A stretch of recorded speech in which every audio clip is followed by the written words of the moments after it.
पुरुष निर्भयता का वरदान लिए आया भू पर, पै पीकर सब मरते आए, मैं अमर हुआ लो विष पीकर, अधरों की प्यास बुझाई है मैंने पीकर, वह आग प्रखर हो जाती दुनिया भस्मसात, जिसको पल भर में ही छूकर, हिंदू तन मन हिंदू जीवन रग रग।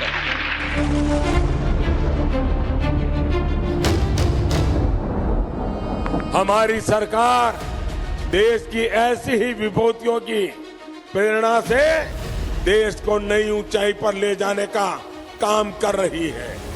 भाजपा सरकार के तो मूल में बंगाल की सांस्कृतिक भक्ति है।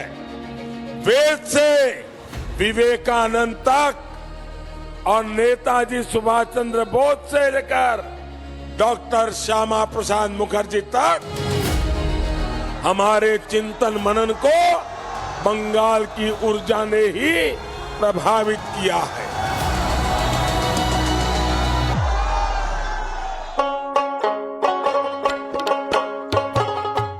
बांग्लार माटी बांग्लार जल, बांग्लार वायु बांग्लार फल। पुण्य हो पुण्य हो पुण्य हो हे भगवान। तो बंगाल की संस्कृति, बंगाल की हवा, बंगाल की धारा ने वो चुन लिया है जो उसकी संस्कृति का मूल है। क्या भारत की सांस्कृतिक, साहित्यिक, सामाजिक क्रांति की जीवंत भूमि ने हिंदुत्व के मंत्र से बदलाव की गति साध ली है?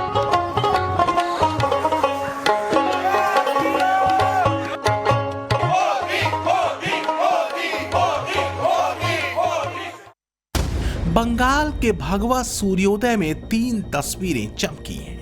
बंगाल के सीएम शुभेंदु अधिकारी मंदिरों मठों में पहुंचकर कुशल शासन का आशीर्वाद ले रहे हैं। बंगाल में गुंडों बदमाशों पर कानून का एक्शन तेज हो चुका है और बांग्लादेशी घुसपैठियों को बांग्लादेश वापस भेजा जाना शुरू हो चुका है। बंगाल में बदलाव की बयार तेज है। बंगाल के मुख्यमंत्री शुभेंदु अधिकारी फुल एक्शन में नजर आ रहे हैं। कानून व्यवस्था से लेकर विकास तक के पैमाने पर ताबड़तोड़ काम शुरू हो चुके हैं। बंगाल में हिंदुत्व के पुनर्जागरण से बीजेपी और खासकर पीएम मोदी तेज गति से जनसंघ के संस्थापक डॉक्टर श्यामा प्रसाद मुखर्जी के सपने को जमीन पर उतारने को लेकर प्रतिबद्ध है। और दूसरी तरफ सबका हिसाब लिया जाएगा। बंगाल में पीएम मोदी के लक्ष्य वही हैं जिसकी चर्चा वो अपने चुनावी मंचों से करते रहे।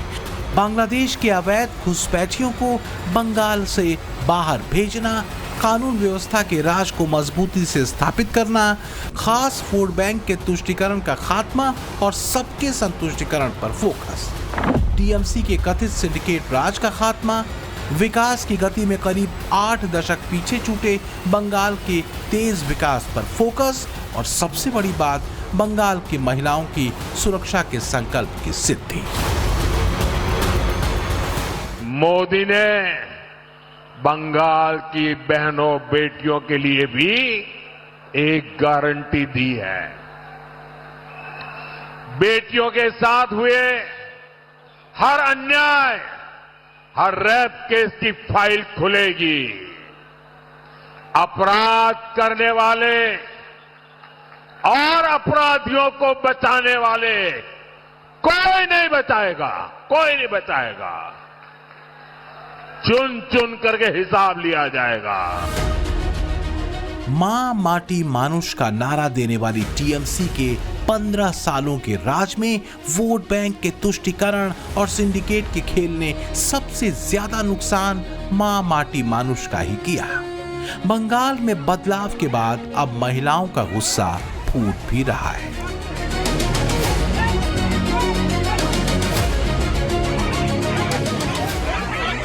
रायदीघी की ये वायरल तस्वीरें देखिए, जहां महिलाओं ने टीएमसी के पंचायत प्रधान के पति को घेर लिया।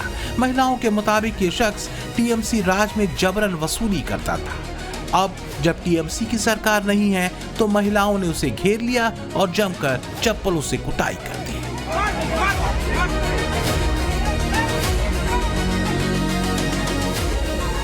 ऐसा ही कुछ हावड़ा में भी हुआ।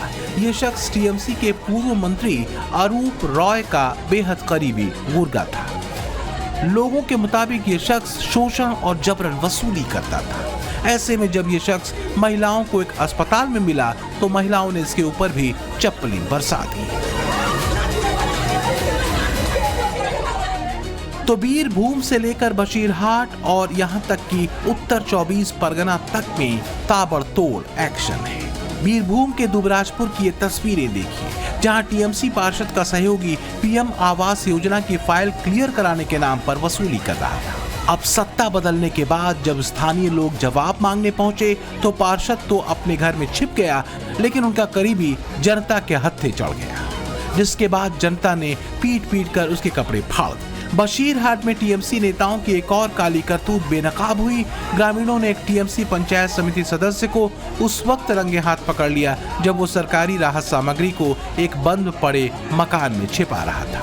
जब लोगों ने दरवाजा तोड़ा तो अंदर भारी मात्रा में तिरपाल और राहत सामग्री मिली। इसी तरह टीएमसी के लूटकांड की एक और तस्वीर आई उत्तर 24 परगना से, जहां टीएमसी नेता के कार्यालय से दिव्यांगों के लिए आई व्हील चेयर और साइकिलें बरामद की गई। लेकिन बंगाल के सोनारपुर में कुछ अलग ही घटना घट गई। यहां टीएमसी के राष्ट्रीय महासचिव अभिषेक बनर्जी पर अंडे फेंके गए। इस बीच अभिषेक के खिलाफ जमकर नारेबाजी भी हुई।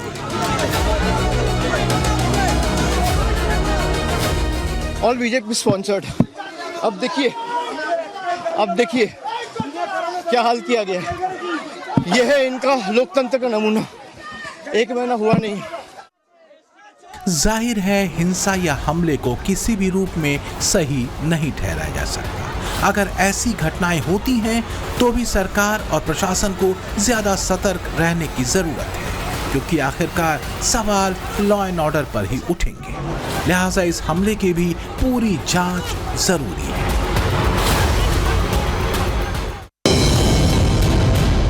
कहते हैं राजनीति में जो बोया वो काटना पड़ता है। सोनारपुर में अभिषेक पर फेंके गए अंडे और हमले के बाद सोशल मीडिया पर वो बयान भी तेजी से दौड़ने लगे जिसमें अभिषेक बनर्जी वोटर्स को धमकाते देखे गए। 7 तारीखे तृणमूल आरामबाग जितुक बा हारुक, আমরা গতবারও আরামবাগ হেরেছিলাম, গোঘাট হেরেছিলাম, খানাকুল হেরেছিলাম, পুরসুরা হেরেছিলাম, কিন্তু উদারতা পার পেয়ে গেছিলে। এবার আমি নিজে দায়িত্বে থাকব। 4 তারিখ 12টার পরে কোন জল্লাদের কত ক্ষমতা আর কার দিল্লির বাবা কাকে বাঁচাতে আসে আমি 4 তারিখ দেখব। ये भी गजब है कि अब वही अभिषेक बनर्जी लोकतंत्र की दुहाई दे रहे हैं। इस सब के बीच कुछ और तस्वीरें हैं जिनका जिक्र अहम हो जाता है। वो है पश्चिम बंगाल में रह रहे बांग्लादेशी घुसपैठियों में मची भगदड़, क्योंकि शुभेंदु सरकार ने इन घुसपैठियों को अल्टीमेटम दे दिया है। ये एग्जिस्टिंग फॉरेनर्स एक्ट है, कोई नया कानून नहीं है, और ये लोग चला जाना चाहिए। और उनका बांग्लादेशी जो नागरिक है उनका लेने का जिम्मेदार तो है उनका। तो जब हम लोग यहाँ से बोल रहा था तब वहाँ से उनका जो स्पोक्स पर्सन है मैं देखा था सोशल मीडिया में और यूट्यूब में आया, जो उन्होंने बताया जो बांग्लादेशी है वो तो हम लोग ले लेगा। तो ये सब बांग्लादेशी है, इसको ले लेना चाहिए। लेकिन ये लोग को पुलिस को हम लोग बता दिया जेल में भेजने का जरूरत नहीं है। देश के रुपया में खाना खाएगा, कपड़ा देगा, मेडिसिन देगा। एक दामाद है ये लोग। जल्दी जल्दी भागो, जल्दी जल्दी भागो, नहीं तो जो करना है सरकार करेगा। शुभेंदु के बांग्लादेशी घुसपैठियों को दिए गए अल्टीमेटम ने अपना काम करना शुरू कर दिया है। पश्चिम बंगाल में दशकों से चोरी छुपे रह रहे अवैध घुसपैठिए अब बांग्लादेश की तरफ कूच कर रहे हैं। बंगाल की सीमा से लगे इलाकों में खासकर पैरामिलिट्री फोर्सेस का एक्शन तेज है। जगह जगह रेड डाली जा रही है। कूच बिहार में अवैध रूप से रह रहे बांग्लादेशियों की जानकारी पैरामिलिट्री फोर्सेस के अलावा पुलिस के जवान ले रहे हैं।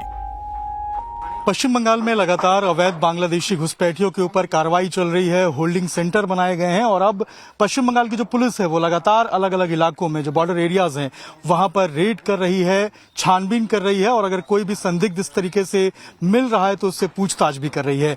होल्डिंग एरियाज में कई लोग पकड़े भी गए हैं जिनको वहां पर जाकर रखा गया है और उसके बाद उन्हें बांग्लादेश पुशबैक किया जाएगा। कूच बिहार में हम मौजूद हैं।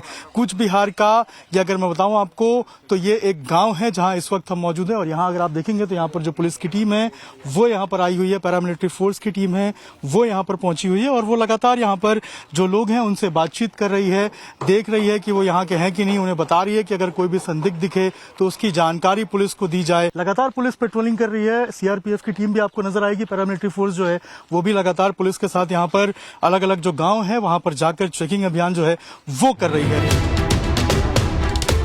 अब जरा कोलकाता की इन तस्वीरों को भी देखिए। कोलकाता का ये सतरूपा पल्ली इलाका है। समझना मुश्किल नहीं कि शुभेंदु सरकार के बांग्लादेशी घुसपैठियों को दिए अल्टीमेटम का इफेक्ट यहाँ क्या हुआ है। घुसपैठियों पर एक्शन शुरू होने के साथ ही यहाँ घरों पर ताले लटके दिख रहे हैं। हमारी मौजूदगी फिलहाल केशवपुर इलाके में है। ये शतरूपा पल्ली है। हमारे पीछे जो आप घर देख रहे हैं उसमें ताला लगा हुआ है। ताला क्यों? वो इसलिए क्योंकि बांग्लादेशी नागरिक जो है इस घर में रहते थे और इस इलाके में और इस कॉलोनी में जैसे जैसे हम दाखिल होते हैं एक के बाद एक घरों में आपको ताले दिखेंगे। स्थानीय लोग बताते हैं कि कोई 12 साल कोई 15 साल से आप देखिए यहाँ पर बांग्लादेशी नागरिक अवैध तरीके से यहाँ पर रहते थे, यहाँ बसते थे। लेकिन अब जहाँ पश्चिम बंगाल में सरकार पलटी है, बीजेपी की सरकार आने के बाद जो है मुख्यमंत्री शुभेंदु अधिकारी ने जो साफ मैसेज दिया है कि अगर कोई बांग्लादेशी नागरिक है जो अवैध तरीके से पश्चिम बंगाल में रह रहा है तो उन्हें डिटेक्ट, डिलीट और डिपोर्ट किया जाएगा। उसके बाद ही सरकार एक्शन मोड में है। होल्डिंग सेंटर्स में जो है तमाम बांग्लादेशी नागरिकों को जिनको गिरफ्तार किया जा रहा है, जिनकी पहचान हो रही है, उनको भेजा भी जा रहा है। उसके बाद उनको डिपोर्ट भी किया जा रहा है। यहाँ पर जो लोग रहते थे बांग्लादेशी नागरिक अवैध तरीके से रह रहे थे, अब वो भागना शुरू किए हैं। लेकिन स्थानीय जो लोग यहाँ पर जो हिंदू धर्म का पालन करते हैं उनका कहना है कि बिल्कुल जो है उनकी दिक्कतें बढ़ गई थी पिछले 12-15 सालों में जब उनको परेशान किया जाता था। लेकिन जब पुलिस के पास जाते थे या फिर तृणमूल कांग्रेस के नेताओं के पास जाते थे तो उल्टा जो है उन्हीं पर एक्शन हो जाता था जब वो ये बात करते थे कि जो बांग्लादेशी नागरिक यहाँ पे रहते हैं उनको सताया जाता है। क्या टीएमसी की कलई खुल रही है? क्या 15 सालों का अभेद्य दुर्ग ममता और टीएमसी ने इन्हीं बांग्लादेशी घुसपैठियों के भरोसे कायम किया था? क्या ममता और टीएमसी की राजनीति उन्हीं घुसपैठियों के अवैध वोटों के भरोसे चल रही थी जिन घुसपैठियों का विरोध ममता कभी सड़कों से लेकर लोकसभा के सदन तक में करती थी? क्या ममता सरकार ने जानबूझकर बांग्लादेश की सीमा पर फेंसिंग के लिए जमीन नहीं दी ताकि वोट बैंक आसानी से दोनों तरफ चहलकदमी करता रहे? कि पहले ममता के शासन में हर रोज घुसपैठ होती थी, अब घुसपैठ करने वाले अपने आप वापिस जाने लगे हैं, अपने आप जाने लगे। शुभेंदु जी ने, भाजपा बंगाल सरकार ने डिटेंशन सेंटर बनाए हैं, मगर हम सब लोग चाहते हैं कि जो घुसपैठ कर अवैध तरीके से आए हैं वो अपने आप जहां से आए हैं वहां वापिस चले जाए। पश्चिम बंगाल में बांग्लादेश से सबसे ज्यादा घुसपैठ मालदा और मुर्शिदाबाद के रास्ते होती है। यहाँ की नदी घाटियों और खुले इलाकों का इस्तेमाल अवैध रूप से सीमा पार करने के लिए किया जाता रहा है। इसके अलावा उत्तर 24 परगना, नादिया और दक्षिण दिनाजपुर भी संवेदनशील इलाके हैं। इन जिलों में अंतरराष्ट्रीय सीमा घनी आबादी वाले क्षेत्रों और बाजारों से होकर गुजरती है।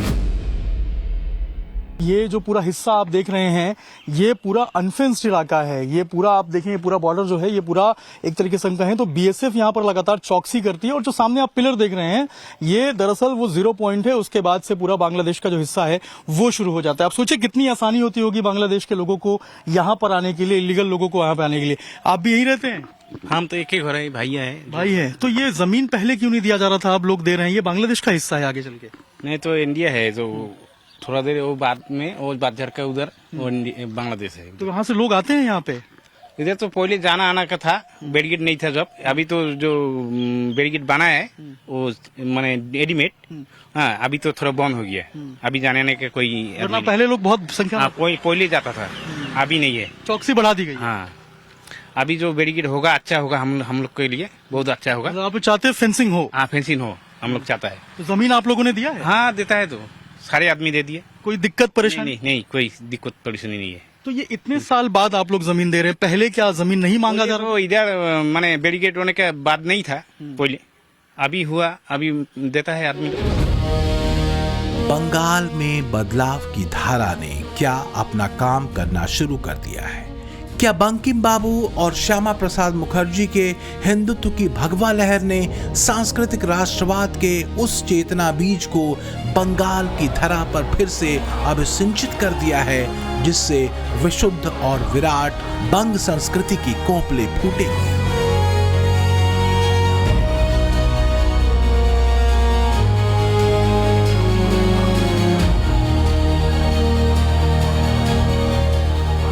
बंगाल की मिट्टी भावुकता से भरी रही और इस भावुकता की कीमत बंगाल के लोगों ने लंबे दौर तक चुकाई भी। वामपंथ के रक्तवर्ण राजनीति से लेकर तृणमूल के रक्त चरित्र राजनीति तक। हाल ये हुआ कि गुरुदेव रविन्द्रनाथ टैगोर, बंकिम बाबू, सुभाष बाबू, श्यामा प्रसाद मुखर्जी के बंगाल की राजनीति बड़े महीन तरीके से बांग्लादेशी घुसपैठियों की वजह से बदली डेमोग्राफी के असर में आती चली गई।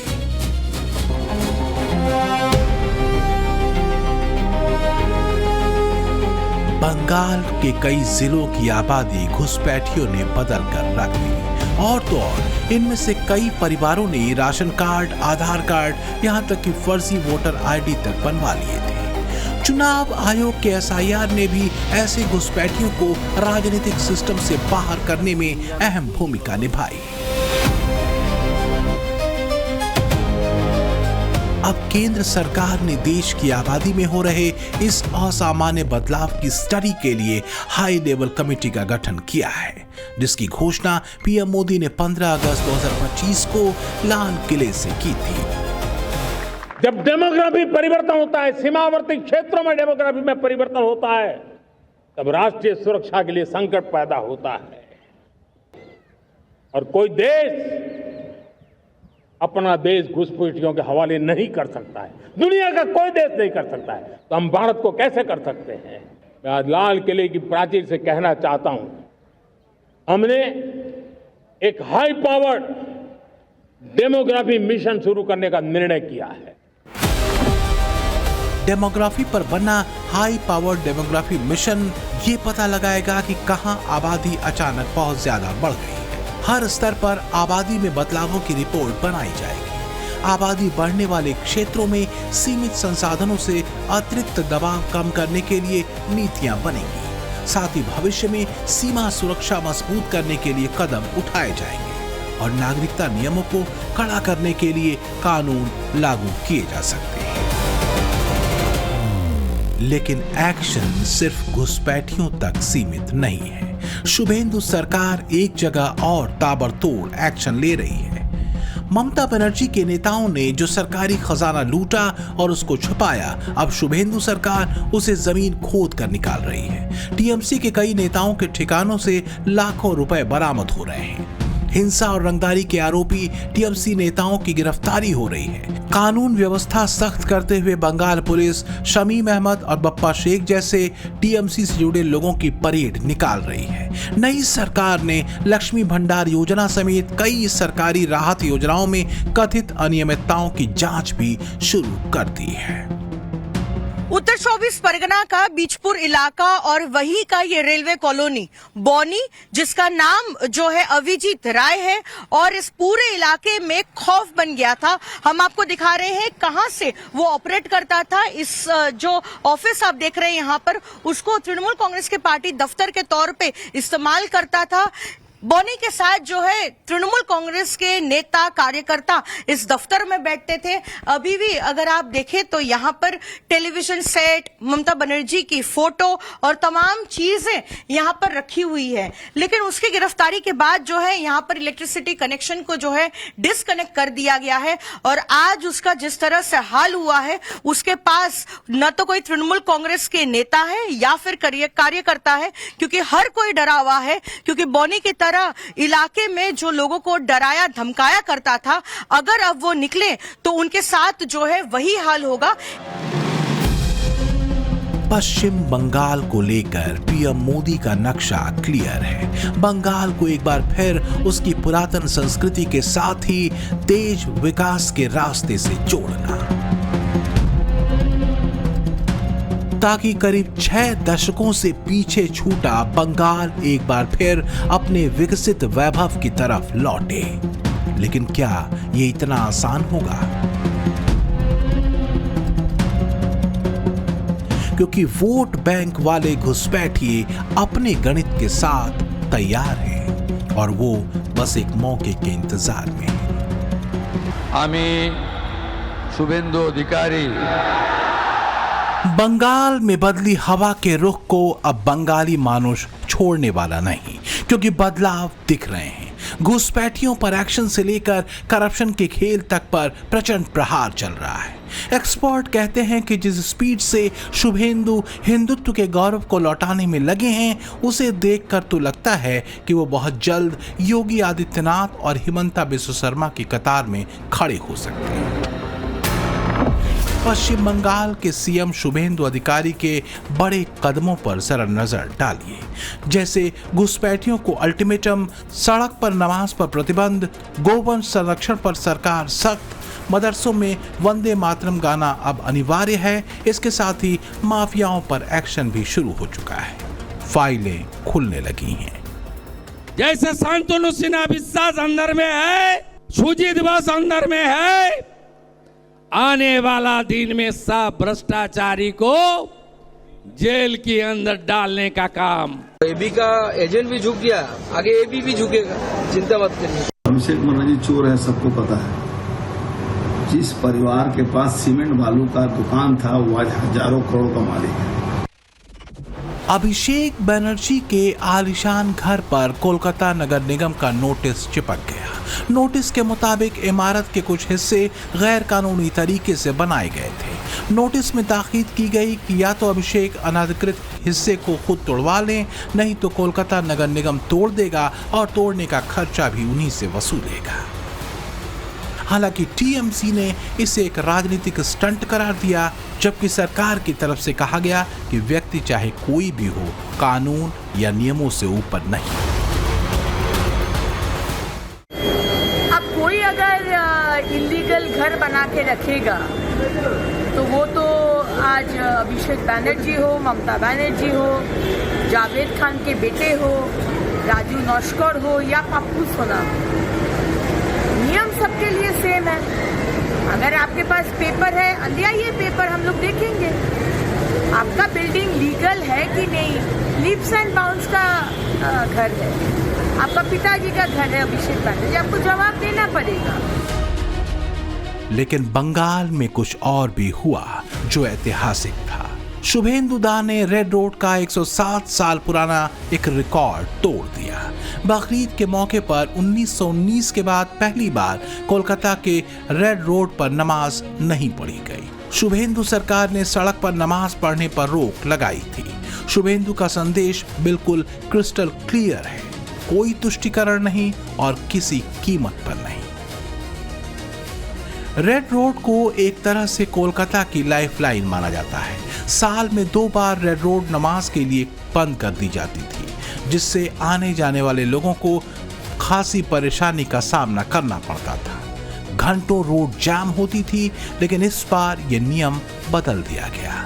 नमाज ब्रिगेड परेड ग्राउंड में अता की गई।